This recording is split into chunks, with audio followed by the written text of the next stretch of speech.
Hello YouTubers, this is Matador. Today we are taking a look at the underrated system, the Nintendo Wii U. This system didn't sell very well, but it was an amazing piece of hardware.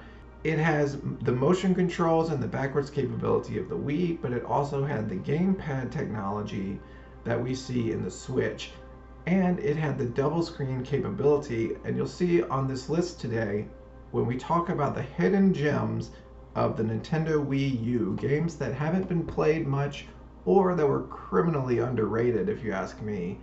A lot of them are going to implement the gamepad in unique and interesting ways that make the system really viable. First up, an honorable mention, Affordable Space Adventures. I've seen this on multiple hidden gems lists, and so I wanted to give it an appreciative nod. But I think that this is a well-known title amongst Wii U enthusiasts now.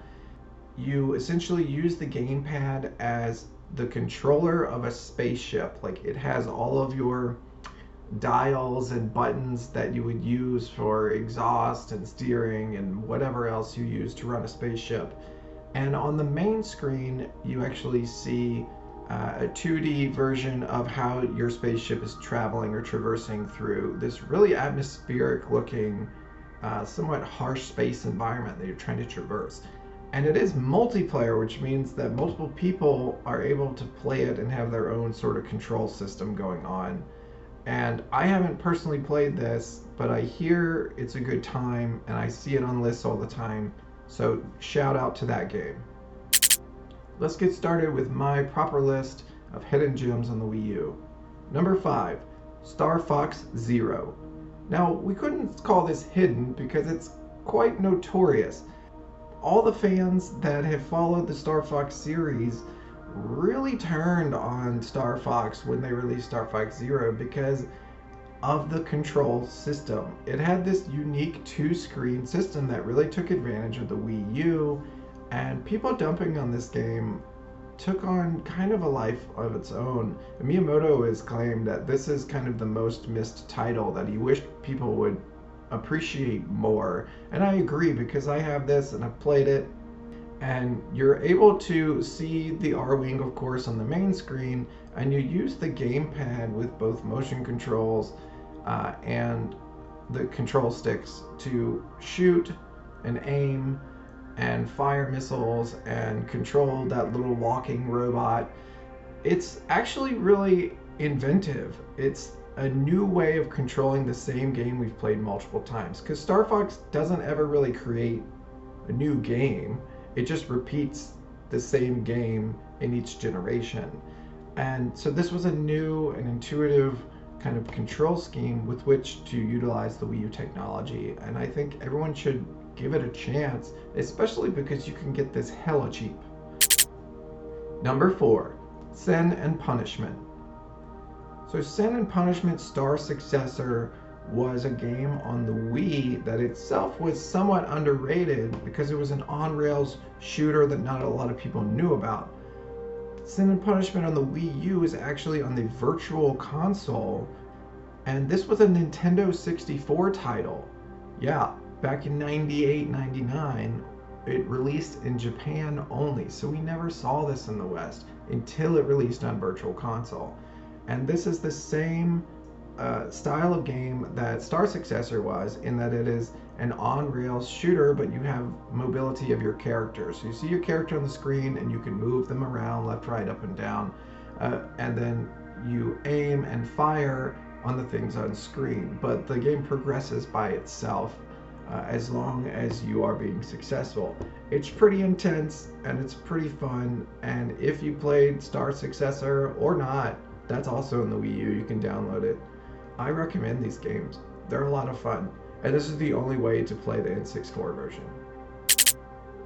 Number 3, Nintendo Land. Now, this game actually came as a pack-in with the OG Wii U purchase, and a lot of people just kind of tossed it aside, myself included. I just held on to this game for years until I actually put it in and played it, because it was just one of those mini game compilations. And after the Wii, everyone was just just dead tired of mini games. But when I went back and played this game not too long ago, it's actually a really good game. First of all, the graphics are super impressive compared to, say, the pack-in titles with the original Wii. And the ability to play solo is quite challenging. Like, there are two different ways to play the Zelda levels, and you can either swing your swords or shoot the bow and arrow using the gamepad. And either way, it's a challenging experience. You're not going to beat it the first time through. And then there's multiplayer ones as well that become sort of like a Mario Party-esque game. It's quite challenging and competitive and a lot of fun. There's like a Luigi's Mansion style level. I mean, there's a lot of cool stuff to this game, and I highly recommend giving it a chance. Very underrated. Number 2, Devil's Third. This game is a hilariously bad B-movie storyline. You play as this Russian dude who I guess thinks he's Japanese or something. He wears all these like kanji style symbols, and he has a big samurai sword, and he can revert into American mode, I guess, where he has an FPS rifle where he's blasting people as well. This is just over the top ridiculous, and this game was rated really poorly, and I don't understand why. I mean, I get that it's kind of a knockoff of Ninja Gaiden and Gears of War at the same time, and it's not as good as either of those games necessarily, but when you combine them together, it's just kind of this enjoyable romp that is better than you expect, as long as you're not expecting like an A quality game. This is definitely a B quality game and experience. It's a lot of fun, and the bosses are actually quite challenging, worth a playthrough, and the ending, even though I haven't finished it yet, I hear is pretty spectacular. Number 1, Wii Sports Club.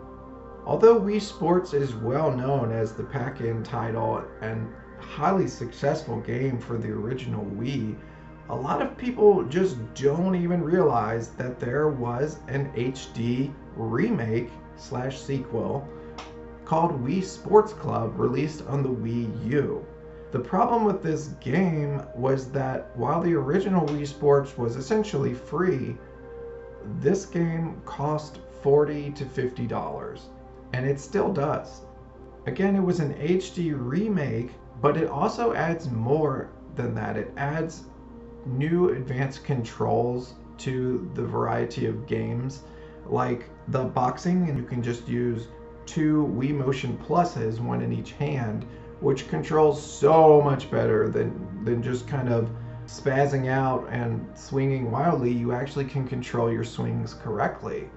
And there's golf, where you can use the gamepad to see your ball on the floor, or baseball, where you can use the gamepad to position your pitch. Not to mention, there are solo challenges to engage with to teach you how to play the games or improve them, or try to get a high score, like hitting the tennis ball through so many rings or getting so many home runs in a row. And most importantly, there is online play with this game. Now, you're going to be hard-pressed to find people that are still playing it online. I have every now and then.